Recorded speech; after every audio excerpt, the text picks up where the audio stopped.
We would like to welcome you all to the webinar, Revisions to the Parent Survey Process.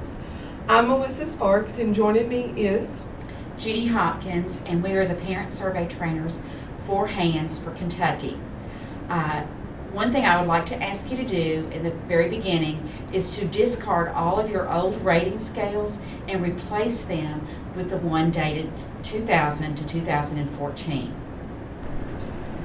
the first thing is that we have added a video to Monday morning called End It Now. End It Now calls attention to the problem of abuse. The video draws attention to the ACE study, the Adverse Childhood Experience study, and the effect it has on one's life.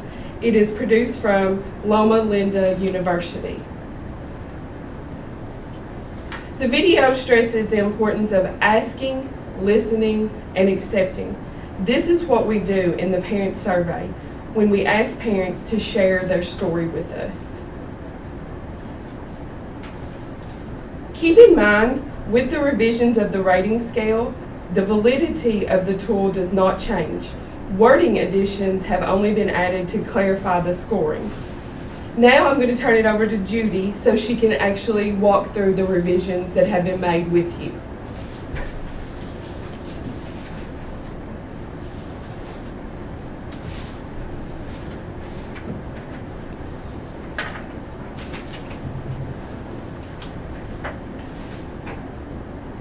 Thank you, Melissa. If you will look at the revised rating scale, if you will look in area number 1, Parents' Childhood Experiences, in 5B now reads, other punishments within a culture which created severe pain for a child. Note that there is no, it says no bruises or welts are left. Remember that if there are bruises or welts left, it needs to score 10A for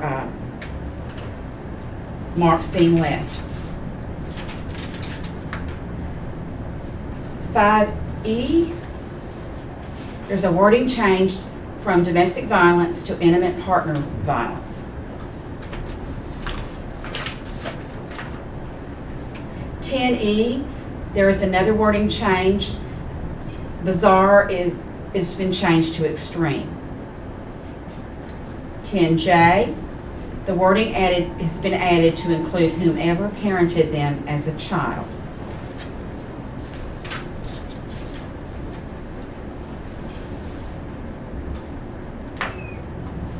(10B) has added to include work release and house arrest. 10K has now added bipolar to the disorders.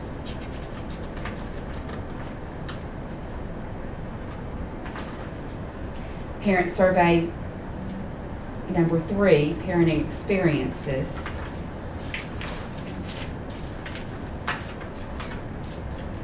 (5B) has had a wording added to reflect that this does not include drug use during pregnancy. Drug use during pregnancy would score number 2. 10E,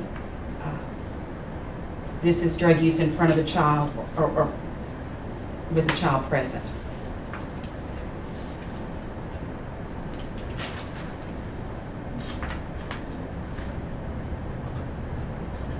Number 4, coping skills and support system. 0H clarifies what early prenatal care is. Early prenatal care is defined as before the end of the 12th week. Now, if you will look at 5H, that clarifies what late prenatal care is. It's after the end of the 12th week and refers to actual time the care was began, not attempted.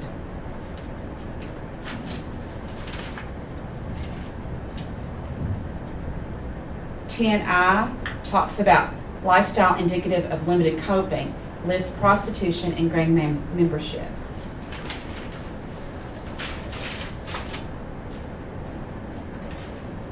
And number 5, parent stresses. 10B now clarifies that the score is given to the partner or parent who is fearful or afraid.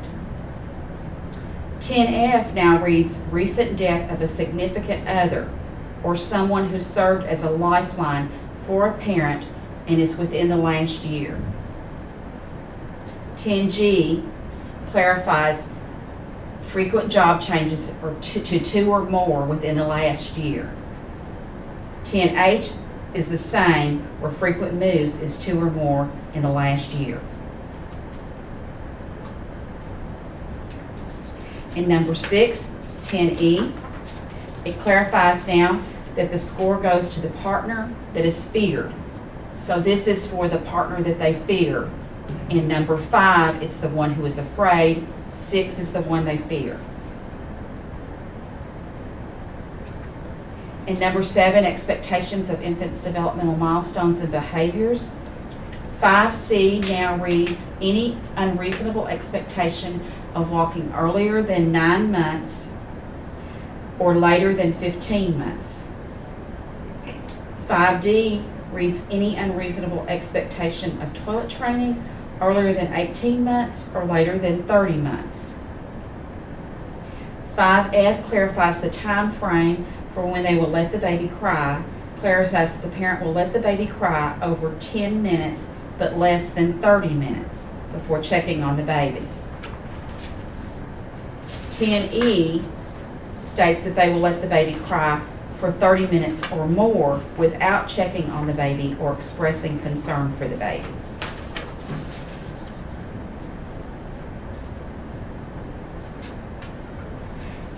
Number 8, plans for discipline. 0A is for the infant up to 12 months of age without physical discipline. If physical discipline is given, it goes to 10A for a child under the age of 12 months. So if you look at 10A, it now states any physical punishment used for an infant 12 months of age or younger, and that includes a hand.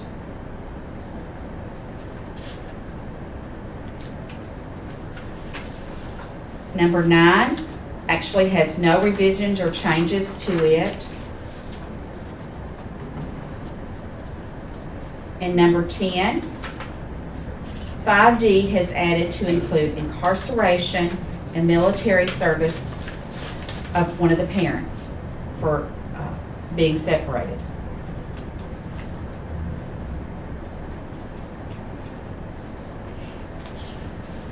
I just want to go over some of the manual changes that have been made or added. So when you look through your manuals, the vision has been updated to include a vision for parents and one for children, and that is on page 2 of the Parent Survey Manual. The protective factors are found on pages 128 through 134.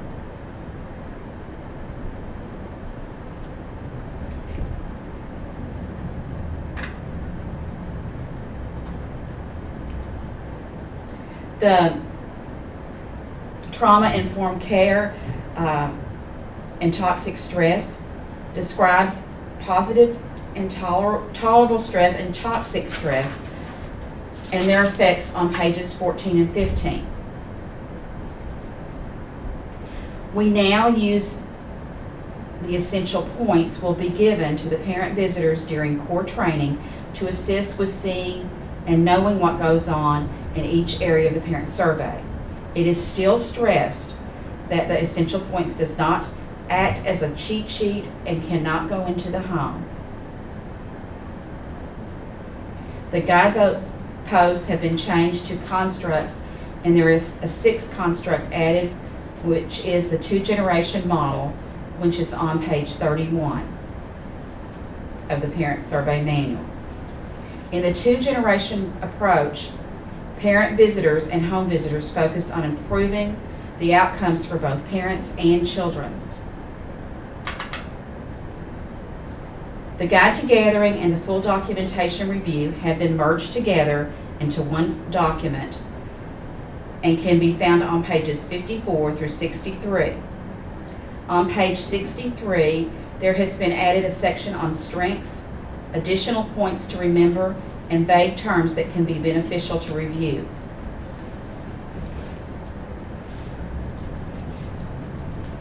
Remember, the parent survey is a service in and of itself. Surveys are to be continued when intake is closed. All parents are to be afforded the right to tell their story. Referrals and resources are even more critical when intake is closed or the parents decline home visitation.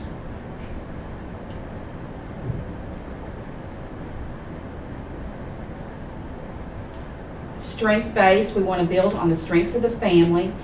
The parent visitor will share with the family before leaving what strengths the parents or family have. They also document those strengths for the home visitor to see and to also share with the parents at their first visit. Parents should feel comfortable sharing their story and that the parent visitor is supportive and caring.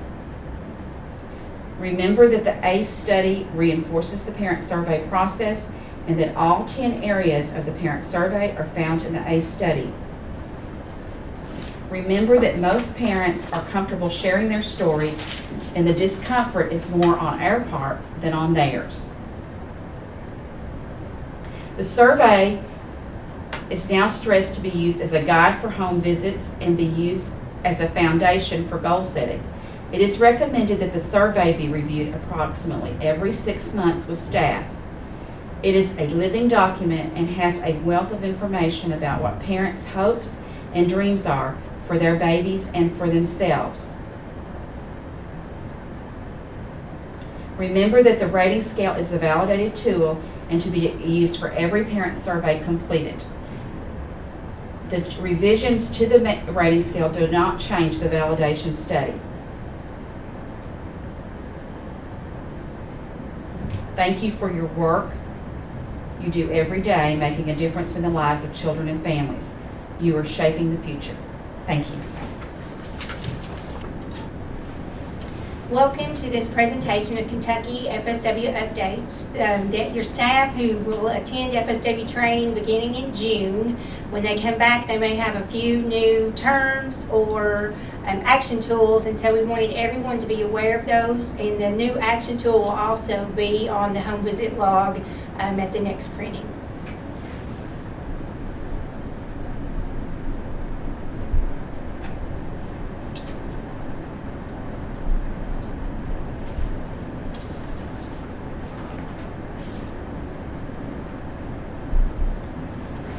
And the first change that's been made has been to the protective factors, and it's not really a change, it's just that the language has been changed.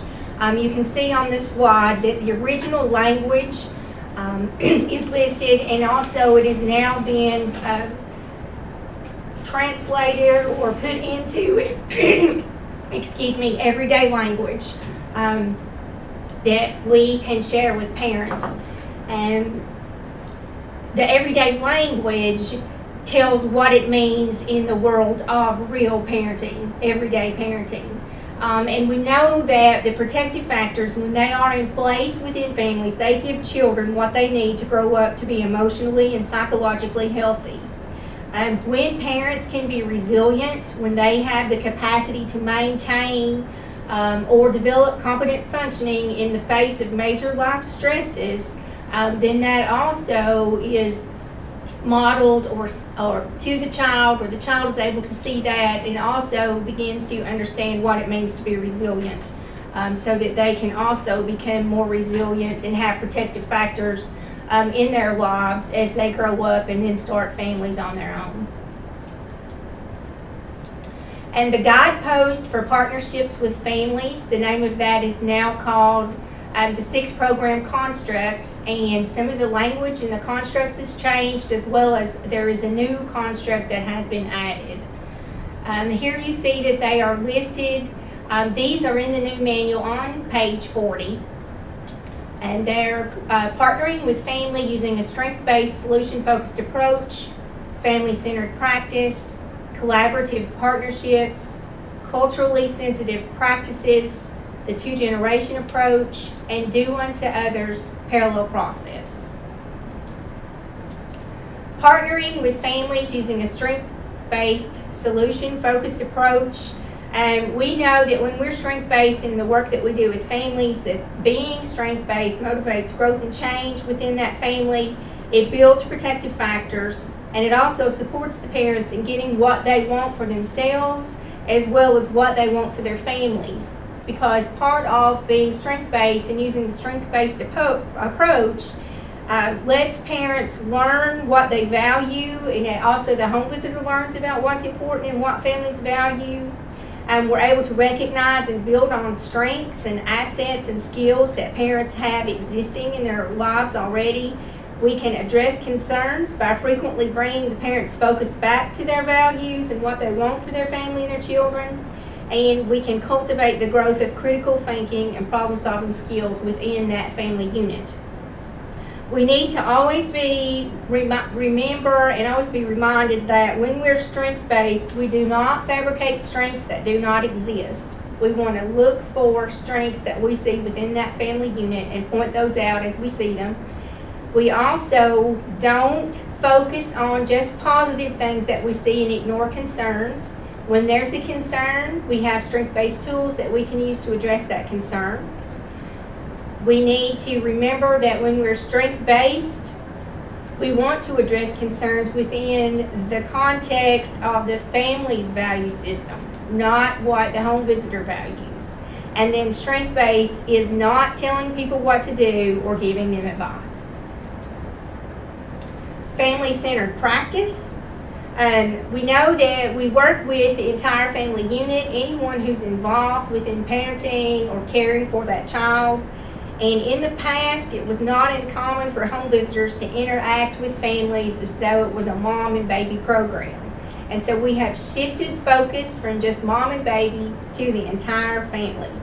Everyone in the family is a key player, and how they interact with that child plays a big part in the overall development of the child and their well-being. Collaborative partnerships. And the home visitor's relationship with the parent is the primary vehicle for growth and change. And relationships that you have with family members have the power to alter that family member's brain structure and functioning. Interactions that we have with families and with parents will affect their creative thinking. It affects the way they feel about themselves. They start to feel better about themselves because maybe as a home visitor you're able to point out a strength that they have that maybe they don't realize they have on their own. They can get have a more positive outlook and the capacity to effectively solve their own problems. And you know, when you think about one of the HANDS goals is that we want families to become more independent and self-sufficient. And so when they can begin to think about problems and have problem-solving skills, that helps them on the road to that. When you collaborate with someone, you listen to their thoughts and opinions, you share information with each other, and you work together to come up with possible solutions. When you're collaborating, it's implied that you're on equal ground. And what that means is that one of you is not the teacher and the other being the student. You both bring your own good stuff to the table and you work in partnership to create something new and positive. Dr. Bruce Perry talks about relational poverty. And when he talks about relational poverty, he says that without relationships, people's ability to develop healthy relationships is hindered. And a lack of supportive relationships leads to loneliness and a shortage of people to provide practical care and support. And relational poverty also includes the knock-on social and economic needs that come as a result of a relationship breakdown. Dr. Daniel Siegel talks about the relationships being the glue that holds human interactions together. Decades of research on psychotherapy points to the relationship being the vehicle for healing, growth, and change. We, as home visitors, don't function as therapists, but we do use some of those same strategies that therapists might use when we go in and start to work with families and build a relationship with that family, that parents and all the family members. And relationships are what teach children to be empathic, and it teaches them how to communicate to adults that we truly care about them and their circumstances. As a home visitor, it's the collaborative relationship that you form with program families that's the bridge for parents to be the parent in the family that they want to be for their child. Cultural definitions. We always want to remember that culture is more than race or ethnicity, and when we talk about cultural definitions, we know that for the scope of our work, we define culture as the ways of living evolved by a group and transmitted to succeeding generations. Cultural competence is the blending of knowledge about individuals and groups of people into specific attitudes, practices, standards, and policies to improve the quality of services. Cultural diversity is recognizing and appreciating the differences in cultural groups. And then, this is wrong on this slide, I'm sorry about that, it should say bicultural, not biracial. And bicultural is where this is a new part of our cultural definitions that we've not had before. And bicultural is pertaining to or combining two different cultures. And so sometimes we go in and we work with families, and maybe the parents, we know that all parents bring different culture to relationships, and so we're going to be working with parents based on their culture, their bicultural part of culture. We know that our services need to be sensitive to the family's beliefs, their heritage, and ways of being. And this is a new construct, the two-generation model. Home visiting is a two-generational model. And what that means is that in a two-generation program goals and desired outcomes are focused on more than one generation in a family. So we go into the home and we focus on optimizing the child's health and development, while at the same time we're working with parents to build their parenting and essential life skills. So we're working with two generations. We're working with the parents and we're working with the child, and we're sharing information in regard to child development opportunities, things parents can do to help their child develop and be healthy, and then we're also working with the parents in regard to the things that they need in order to be healthy and make good decisions. And then we have, the title of this one has changed. It used to just be called the parallel process, and now it's called Do Unto Others Parallel Process. And what we've always said is when we go into homes to work with families, we want to do unto others as we would have them do unto others. And it's the same when we treat parents with respect and we value the relationship we have with the parent, then that parent is going to be more likely to show respect for and value their child and the relationship they have with them. The strength-based communication strategies that home visitors use with participating families are the same communication tools that supervisors and home visitors use when communicating with each other. And this shows respect and value within that team. So the more that you use the information, that you use the strength-based approach, that you use the action tools with each other, within your workplace, and even within your own family, then the more it's going to become easier and easier for you to just go out and use it with families all the time. The strength-based action tools. And there is a new action tool, and it is called Be Present and Connect.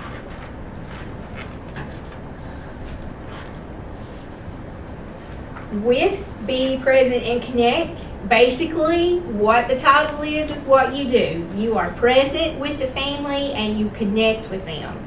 And we need to be active listeners when we are in the home with families. And this Be Present and Connect is a strategy to use at the beginning of every home visit.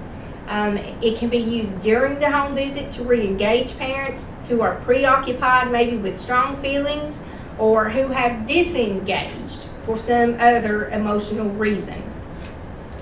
It's a way to connect with family members on an emotional level and support them in regulating their emotions. And when they can regulate their emotions, this helps them to be able to engage then in listening and sharing with you and learning and skill building during home visits. When an individual is highly stressed or they're experiencing strong emotions, their frontal cortex can shut down. And this makes it difficult or maybe even impossible for them to focus on learning and building new skills. When a parent is supported to identify and describe their emotions and empathy is expressed to them, it connects the brain in ways that can calm their strong emotions, and it re-enables the thinking part of their brain. When you repeatedly interact with parents using this strategy, you will be supporting the growth of new self-regulation circuitry in their brains. So step one is you ask the parent what they are experiencing. So as you greet a family throughout the visit, observe their emotional tone, observe their mindset, and observe any kind of environmental distractions and or stressors that may be taking place today. And you want to ask the parent or other family members, if appropriate, how their week or day has been going. Then step two, you want to ask the parent to describe and name the feeling that they're experiencing. Ask them to tell you, how are they experiencing, what are these feelings they're having in response to the current circumstance. You might even use a feeling list to assist them in more accurately identifying and describing feelings. Then step three, you want to express empathy to that parent. You want to normalize what the parent is experiencing and tell them that you understand. And then you might even share a story, a personal or professional experience that is related to what the parent is experiencing that had a positive outcome. And then step four, you want to transition to your planned curriculum content of the visit, or use the curriculum emergently as needed. And Dr. Bruce Perry says that being present transforms the brain. Being genuine and present engages. So when we go into the home and we're present with the family, if we're genuine with them, we're engaging them, we're engaging their brain.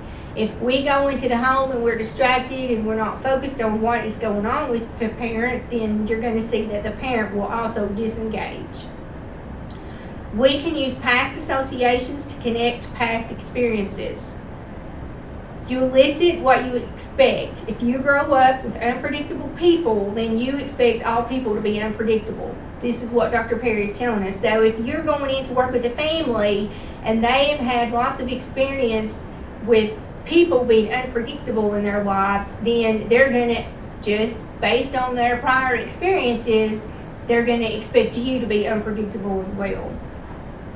And so relational health, once again, back to the relationships, one of those program constructs, relation health is key to resiliency.